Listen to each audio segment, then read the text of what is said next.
而家咧，我就將啲南瓜個煲度，同埋洗乾淨嘅米啦，一齊放落去米啦，同埋洗乾淨嘅米啦，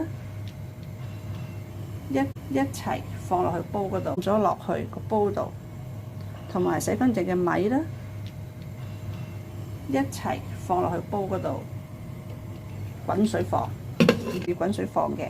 如果啲南瓜可以早少少放都冇問題。煲南瓜粥咧，約莫要煮20分鐘，嗰啲小米先至會綿嘅。咁而家咧，邊煮亦都要邊攪下佢。煮咗約莫係10分鐘到啦。而家可以將嗰啲洗乾淨嘅杞子咧放埋落去㗎啦。杞子咧唔可以太早放嘅，太早放咧會煮到腍晒，煮爛佢咧就食唔到咯。咁而家煮10分鐘之後先放咧，嗰啲杞子咧可以保持佢原粒同埋有味道。我就係咁不斷攪下佢。